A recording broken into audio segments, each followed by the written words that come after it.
untuk pemberitaan firman Tuhan. Marilah kita berdoa. Ya Tuhan, ya Allah kami, di hadapan hadirat-Mu kami datang sujud dalam segala situasi yang kami hadapi dari hari ke hari. Namun di atas semuanya, rasa syukur dan limpah terima kasih patut kami persembahkan bagimu.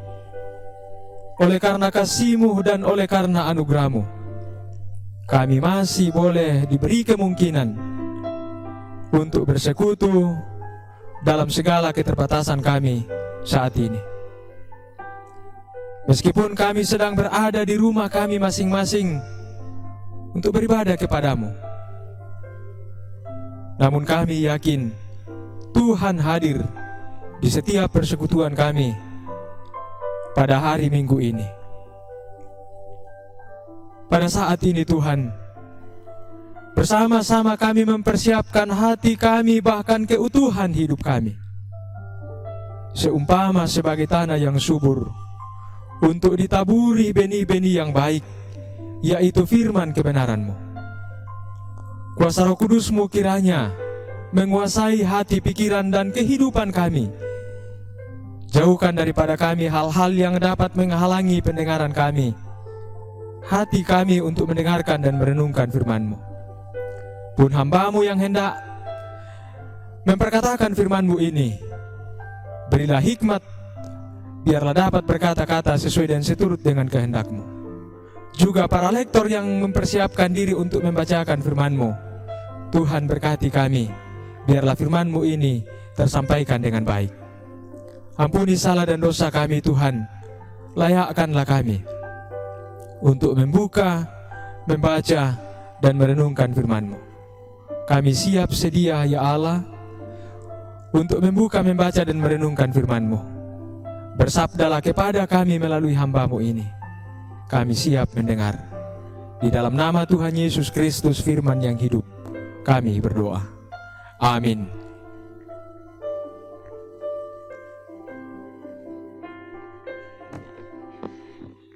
Jemaat yang kekasih di dalam Tuhan, pembacaan kita yang pertama terambil dari Yesaya 50 ayat 4 sampai 9a, yang berbunyi demikian. Ketaatan hamba Tuhan. Tuhan Allah telah memberikan kepadaku lidah seorang murid, supaya dengan perkataan aku dapat memberi semangat baru kepada orang yang letih lesu. Setiap pagi ia mempertajam pendengaranku untuk mendengar seperti seorang murid. Tuhan Allah telah membuka telingaku, dan aku tidak memberontak, tidak berpaling ke belakang. Aku memberi punggungku kepada orang-orang yang memukul aku, dan pipiku kepada orang-orang yang mencabut janggutku. Aku tidak menyembunyikan mukaku ketika aku dinodahi dan diludahi. Tetapi Tuhan Allah menolong aku, sebab itu aku tidak mendapat noda. Sebab itu aku meneguhkan hatiku seperti keteguhan gunung batu, karena aku tahu bahwa aku tidak akan mendapat malu. Dia yang menyatakan aku benar telah dekat. Siapakah yang berani berbantah dengan aku? Marilah kita tampil bersama-sama. Siapakah lawanku berperkara? Biarlah ia mendekat kepadaku. Sesungguhnya Tuhan Allah menolong aku. Siapakah yang berani menyatakan aku bersalah?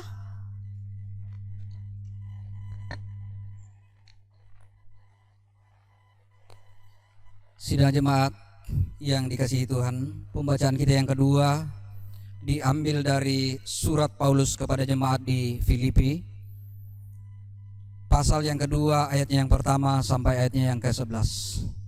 Filipi pasal 2 ayat yang pertama sampai ayatnya yang ke-11. Firman Tuhan berbunyi demikian. Jadi karena dalam Kristus ada nasihat, ada penghiburan kasih, ada persekutuan roh, ada kasih mesra dan belas kasihan.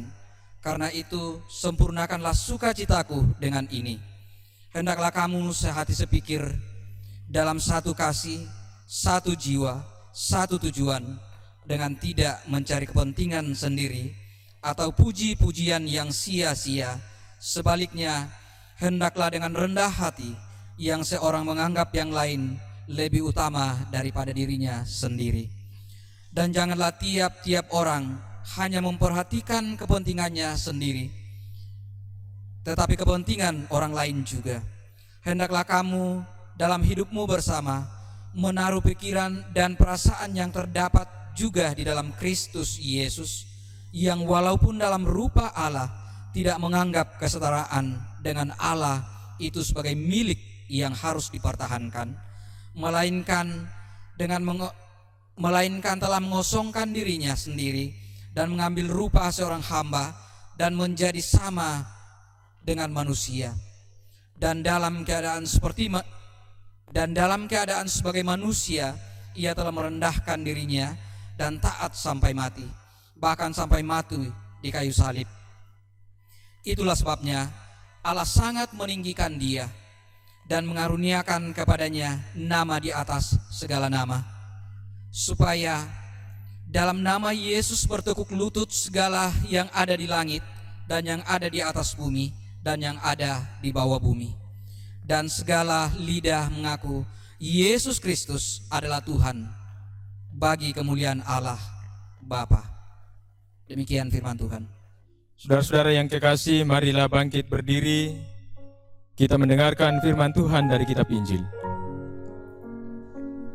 Injil Matius pasal 27 ayat 11 sampai 26. Inilah Injil tentang Yesus Kristus. Yesus di hadapan Pilatus. Lalu Yesus dihadapkan kepada wali negeri. Dan wali negeri bertanya kepadanya, "Engkaukah raja orang Yahudi?" Jawab Yesus, "Engkau sendiri mengatakannya." Tetapi atas tuduhan yang diajukan imam-imam kepala dan tua-tua terhadap dia, ia tidak memberi jawab apapun. Maka kata Pilatus kepadanya, "Tidakkah engkau dengar betapa banyaknya tuduhan saksi-saksi ini terhadap engkau?" Tetapi ia tidak menjawab suatu kata pun, sehingga wali negeri itu sangat heran. Telah menjadi kebiasaan bagi wali negeri untuk membebaskan satu orang hukuman pada tiap-tiap hari raya itu atas pilihan orang banyak. Dan pada waktu itu ada dalam penjara seorang yang terkenal kejahatannya, yang bernama Yesus Barabas. Karena mereka sudah berkumpul di sana, Pilatus berkata kepada mereka, "Siapa yang kamu kehendaki kubebaskan bagimu? Yesus Barabas atau Yesus yang disebut Kristus?" Ia memang mengetahui bahwa mereka telah menyerahkan Yesus karena dengki. Ketika Pilatus sedang duduk di kursi pengadilan, istrinya mengirim pesan kepadanya, "Jangan engkau mencampuri perkara orang benar itu. Sebab karena dia aku sangat menderita dalam mimpi tadi malam." Tetapi oleh hasutan imam-imam kepala dan tua-tua, orang banyak bertekad untuk meminta supaya Barabas dibebaskan dan Yesus dihukum mati. Wali negeri menjawab dan berkata kepada mereka, "Siapa di antara kedua orang itu yang kamu kehendaki kubebaskan bagimu?" Kata mereka, "Barabas." Kata Pilatus kepada mereka, "Jika begitu, apakah yang harus kuperbuat dengan Yesus yang disebut Kristus?" Mereka semua berseru, "Ia harus disalibkan." Katanya, "Tetapi kejahatan apakah yang telah dilakukannya?" Namun mereka makin keras berteriak, "Ia harus disalibkan." Ketika Pilatus melihat bahwa segala usaha akan sia-sia, malah sudah mulai timbul kekacauan, ia mengambil air dan membasuh tangannya di hadapan orang banyak dan berkata, "Aku tidak bersalah terhadap darah orang ini. Itu urusan kamu sendiri." Dan seluruh rakyat itu menjawab, "Biarlah darahnya ditanggungkan atas kami dan atas anak-anak kami." Lalu ia membebaskan Barabas bagi mereka, tetapi Yesus disesahnya, lalu diserahkannya untuk disalibkan. Demikianlah firman Tuhan. Berbahagialah kita yang mengambil bahagian mendengarkan firman Tuhan, merenungkannya, memelihara dalam hidupnya, dan melakukannya. Bapak Ibu yang kekasih di dalam Tuhan Yesus Kristus, salam sejahtera bagi kamu sekalian. Pada kesempatan kali ini, kita bersama-sama akan merenungkan firman Tuhan di bawah sorotan tema taat walau perih. Taat walau perih. Makaritutu moi anama padik. Bapak Ibu saudara-saudari yang kekasih di dalam Kristus, cobalah ingat-ingat dan bayangkan, pernahkah saudara-saudara merasakan suatu pengalaman yang perih? Apakah itu dirasakan di tengah-tengah keluarga, di tengah-tengah bangku pendidikan bagi saudara-saudara yang masih sekolah, masih kuliah, di tempat kerja, atau bahkan terjadi di tengah-tengah persekutuan kita, yang betul-betul membuat kita sakit hati atau menangis, nyaris putus asa, atau bahkan kita putus asa karenanya. Lalu kita mengingat semua situasi itu dan bagaimana cara kita menyikapinya. Kita tetap bertahan dalam kesabaran, ataukah bertahan tetapi sambil mengeluh, mak nuku-nuku, mak tepe-tepe?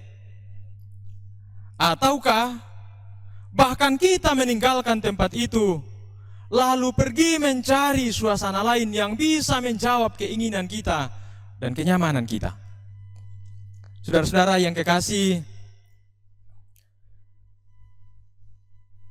renungkan dalam hati saja, tidak perlu dijawab. Saya hanya ingin mengajak Bapak Ibu saudara-saudara untuk menggambarkan kepada kita semua bahwa kita punya kecenderungan yang berbeda dalam menyikapi berbagai situasi hidup yang kita alami dari hari ke hari. Jika kita melihat perjalanan hidup bangsa Israel, kita dapat menilai mereka bahwa mereka tidak konsisten menjalani kekhususan mereka sebagai bangsa pilihan yang mestinya selalu taat kepada Tuhan.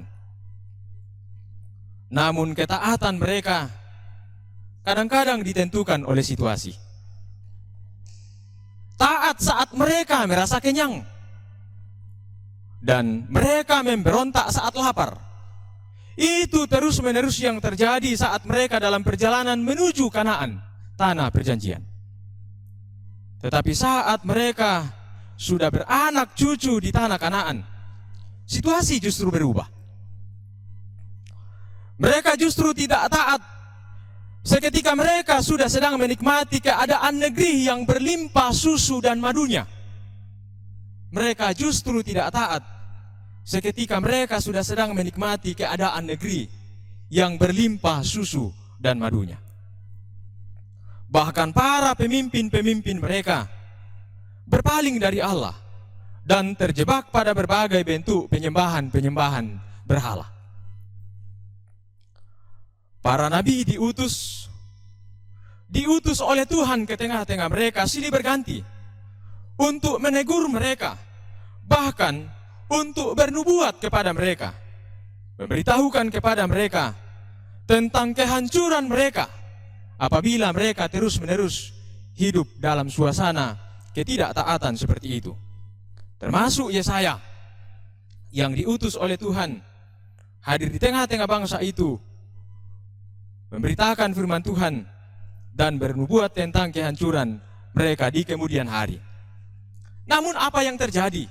Faktanya adalah mereka tidak mengindahkan apa yang disampaikan oleh nabi-nabi.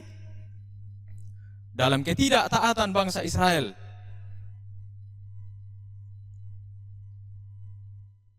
ada sosok hamba Tuhan yang taat. Sebagaimana digambarkan dalam bacaan kita yang pertama tadi, Yesaya 50 ayat 4 sampai pada ayat yang ke-11. Ketaatan hamba Tuhan ini sesungguhnya sedang dikontraskan dengan ketidaktaatan orang Israel pada umumnya.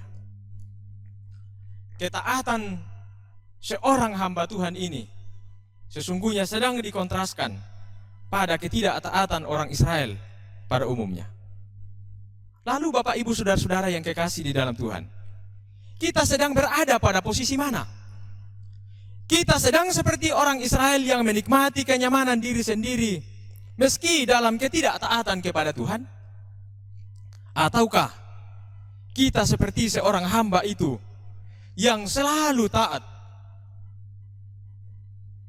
walau tak selamanya dia merasa nyaman? Dia bahkan memberi punggungnya untuk dipukul. Dia memberi mukanya untuk dinodai dan diludahi. Tetapi dia memilih untuk taat.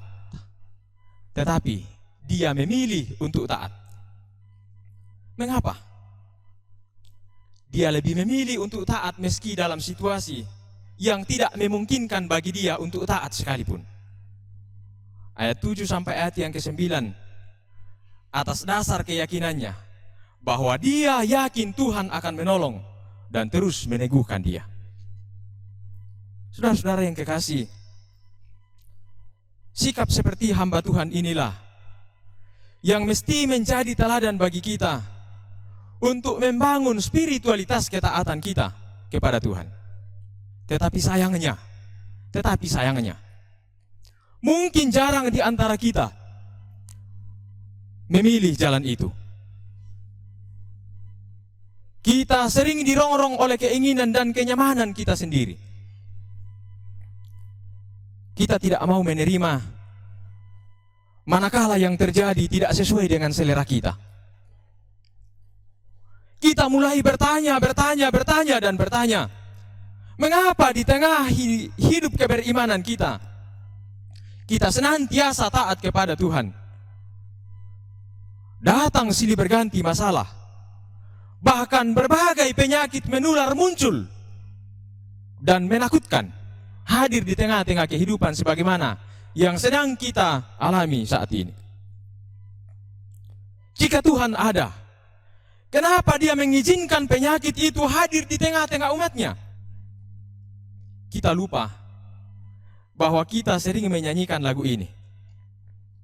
Tuhan tak pernah janji langit selalu biru, tetapi Dia berjanji selalu menyertai, dan seterusnya. Payung tidak menghentikan hujan, tetapi payung memampukan kita untuk terus berjalan meski hujan tetap turun. Begitulah iman kita. Iman kita kepada Tuhan tidak menghentikan semua masalah untuk tidak lagi terjadi masalah dalam hidup kita, tetapi dengan beriman memampukan kita untuk terus tegak berjalan meski badai silih berganti.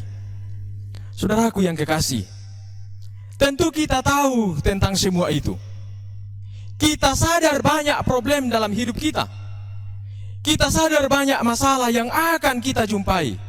Bahkan mungkin banyak penderitaan yang justru merupakan konsekuensi dari iman kita. Tetapi pertanyaannya, kenapa kita masih diliputi keraguan? Kenapa kita masih diliputi berbagai pertanyaan tanda tanya yang muncul dalam kehidupan keberimanan kita. Bahkan mengapa kita cenderung tidak taat lagi kepada Tuhan? Apabila kita sudah mulai terganggu dengan berbagai macam musibah yang datang, penyakit menular yang datang, dan saat badai itu datang, ketaatan kepada Tuhan seringkali terganggu. Ini merupakan pertanyaan yang sangat penting dan mendasar dalam kehidupan keberimanan kita. Kita tahu badai silih berganti datang, meski dalam situasi keberimanan kita sekalipun. Tetapi di sana sini kita masih banyak bertanya-tanya tentang keberimanan kita kepada Tuhan. Entah masalahnya di mana. Mungkin masalahnya adalah kita salah menempatkan diri kita pada posisi yang salah. Kita salah menempatkan diri kita pada posisi yang salah. Mestinya kita harus menyadari siapakah kita di hadapan Tuhan dan siapakah Tuhan itu bagi kita. Mestinya kita menyadari siapakah kita di hadapan Tuhan dan siapa Tuhan bagi kita. Saudara-saudara, perhatikanlah Yesaya pasal 50 ayat 4 dan ayat yang kelima. Dalam bagian awal pembacaan kita, si hamba yang digambarkan di sini menempatkan dirinya pada posisi seorang murid. Dia menempatkan dirinya pada posisi seorang murid. Dia diberi lidah seorang murid dan telinga seorang murid. Bayangkanlah, ada banyak hal yang dia bisa katakan setiap hari, tetapi dia ingat lidahnya hanyalah lidah seorang murid. Maka yang dia harus katakan adalah perkataan dan kehendak sang guru. Ada banyak hal yang dia bisa dengarkan, tetapi dia sadar telinganya hanyalah telinga seorang murid. Jadi dia hanya perlu mendengar apa yang disampaikan, yang dikatakan oleh sang guru. Bayangkanlah, Bapak Ibu saudara-saudaraku yang kekasih di dalam Tuhan. Tuhan itulah guru kita, dan kita semua murid-muridnya. Kamu bisa mengatakan banyak hal, tetapi ingatlah lidahmu hanyalah lidah seorang murid. Maka katakanlah apa yang Tuhan katakan dan inginkan. Jangan menyebar gosip, jangan menyebar hoax, jangan menyebar caci maki, jangan menyebar fitnah, dan berbagai hal-hal yang mematikan semangat orang. Lalu menuturkan kata-kata yang tidak seharusnya kita katakan, yang pada akhirnya membuat status kita sebagai murid Tuhan menjadi luntur. Kita bisa mendengar berbagai suara. Kita bisa mendengar berbagai teriakan, keluh kesah, ketakutan, keputusasaan. Tetapi kamu mesti sadar, telingamu adalah telinga seorang murid. Maka dengarkanlah hanya suara Tuhan saja, yang akan memberimu spirit untuk tetap taat meskipun perih. Ketika kita memberikan telinga kita sebagai telinga seorang murid,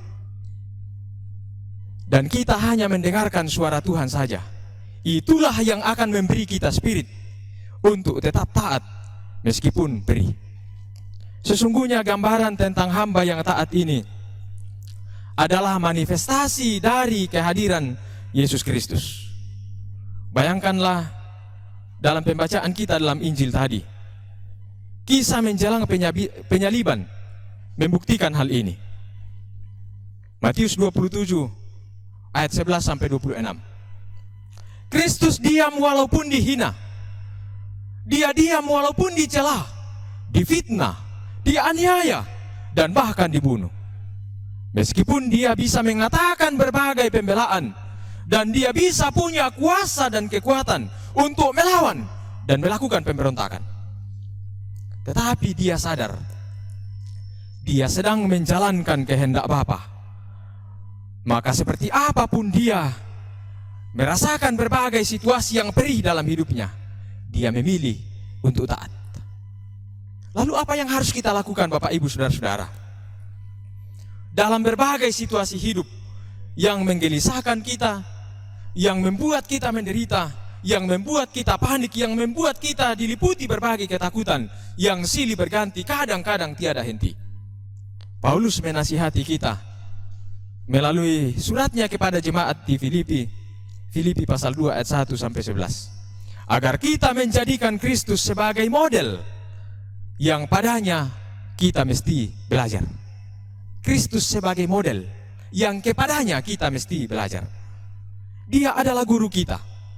Dan marilah terus menjadikan diri kita muridnya yang harus terus-menerus belajar kepadanya.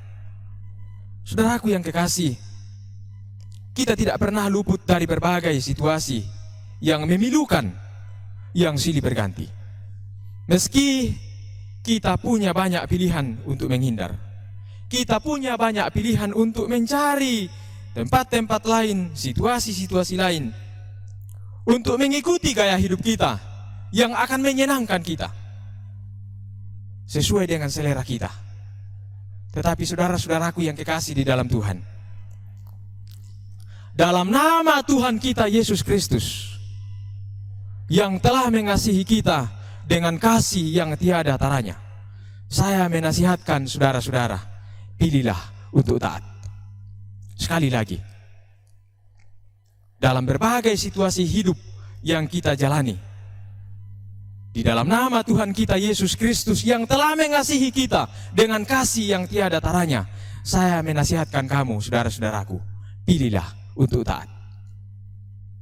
Meskipun kita menghadapi situasi yang kadang-kadang tidak sesuai dengan yang kita inginkan, tetapi Tuhan merancangkan hidup kita sedemikian, dan Dia terus memelihara kehidupan kita dalam suasana yang perih sekalipun.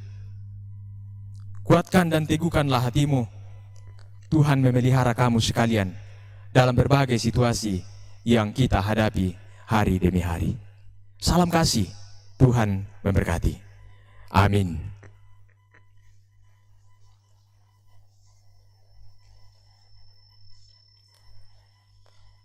Saudara-saudara, marilah hening sejenak. Dalam saat teduh, kita merenungkan secara pribadi firman Tuhan ini. Kita membawa ke dalam kehidupan kita, dan kita menghayatinya.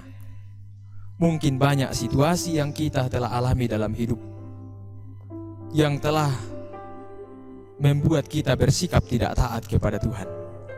Atau mungkin dalam peliknya masalah yang sedang kita alami saat ini di tengah-tengah virus corona yang menakutkan. Ketaatan kita kadang-kadang menjadi luntur. Merenunglah untuk menguatkan hatimu, menguatkan imanmu kepada Tuhan.